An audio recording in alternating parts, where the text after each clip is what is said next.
In the legendary film Rashomon, we discover that the truth is never simple. Each perspective reveals a different story. What you're about to hear is a true Rashomon tale from Hollywood's darkest corners. Which version do you believe? On the morning of June 16, 1959, a single gunshot echoed through the Benedict Canyon home of George Reeves, the man who had become famous as TV's Superman. Reeves was found dead in his bedroom, a gun by his side, a bullet lodged in his brain. But what really happened that fateful night remains one of old Hollywood's most chilling mysteries. Let's begin with the official story: suicide. According to police reports, Reeves had been despondent over his waning career. Once the idol of millions, he found himself typecast as Superman, unable to escape the cape and tights. His personal life was no better. His engagement to socialite Leonore Lemon was said to be rocky, filled with arguments and frustration. In the months leading up to his death, Reeves reportedly drank heavily, his moods darkening. On that tragic night, after a party with a few guests, Reeves reportedly stormed upstairs in a fit of anger and never came down. A gunshot rang out. Leonore Lemon, Reeves' fiancée, reportedly muttered to her guests, "Oh, he's probably shot himself." Moments later, Reeves' body was discovered. The coroner declared it a suicide. A clear case of a man who saw no way out? Perhaps, but not everyone was convinced. Next, we have the theory of accidental death. Some believe that the night was far more chaotic than the police report suggests. The house was full of alcohol. Tempers were high, and perhaps someone, maybe even Reeves himself, had been playing with the gun. After all, it was an era where firearms were often kept casually as part of household decor. Could it have been a tragic accident? Witnesses recall hearing more than one shot that night, though only one bullet was found in Reeves' head. If there was more than one shot, could the gun have gone off accidentally during an argument or horseplay? Or worse, could someone have been playing with it and pulled the trigger without thinking? Then there's the possibility of murder, a much darker interpretation. And the first suspect? Tony Mannix. Reeves and Tony had been lovers for years, and by all accounts, their relationship was serious, until it wasn't. Reeves had recently broken things off with Tony to pursue his romance with Leonore Lemon. Tony Mannix, the wife of MGM executive Eddie Mannix, was known for her fiery temper and deep devotion to George. Some believe Tony never forgave Reeves for leaving her and, in a fit of rage or heartbreak, arranged for him to be killed. After all, Tony wasn't just another Hollywood socialite. She had connections. And in a town like Hollywood, where secrets could be buried as easily as careers, it's not hard to imagine that those connections might extend to more nefarious circles. But what about Eddie Mannix himself?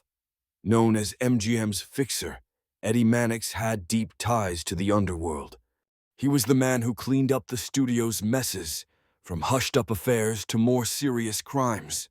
If anyone had the power to make problems disappear, it was Mannix. Could Reeves' murder have been his doing? Maybe Eddie Mannix wasn't pleased with how Reeves had treated his wife.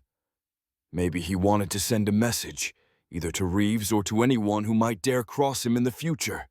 The idea of Mannix ordering a hit on Reeves isn't as far-fetched as it sounds. After all, he had protected the MGM brand with ruthless efficiency for years, and Reeves' death was a loose end that some believe Eddie couldn't allow to remain untied. Or could the answer lie closer to home? Leonore Lemon, Reeves' fiancée, was with him that night, along with several guests. Known for her hot temper and wild streak, Leonore's behavior that evening raised more than a few eyebrows. One version of the story suggests that she and Reeves had argued fiercely that night. Some speculate that in a drunken fit, Leonore might have pulled the trigger herself, either by accident or in a moment of uncontrolled rage. One of the most damning pieces of evidence is her behavior after the gunshot. While guests were alarmed, Leonore appeared almost indifferent, allegedly remarking, "Oh, he's probably shot himself." It was an odd comment to make, especially before anyone had confirmed Reeves was dead. Was it a guilty conscience speaking, or simply the words of someone too detached to care. Finally, we arrive at the Hollywood conspiracy theory. In this version, the truth is much more complex and sinister.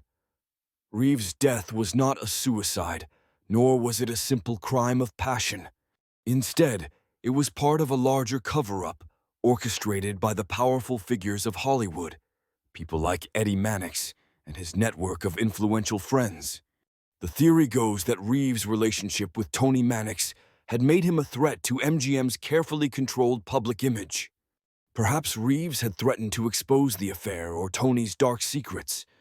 Perhaps his very existence was inconvenient to those who needed to protect the reputations of Hollywood's elite. In this version of events, Reeves' death was not only a murder, but a carefully staged crime, with police, the coroner, and even the media playing their part in covering up the truth. So, what happened on that warm June night? Was it a tragic suicide, an accidental death, or cold-blooded murder? Did Tony Mannix, heartbroken and bitter, arrange for Reeves' demise? Did Eddie Mannix use his underworld connections to silence the man who had wronged his wife?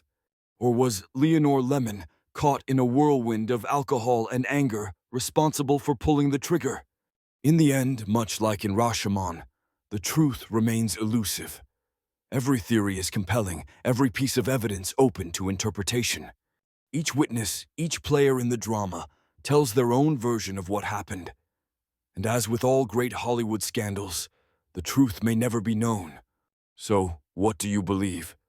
Which version of this Rashomon tale rings true to you?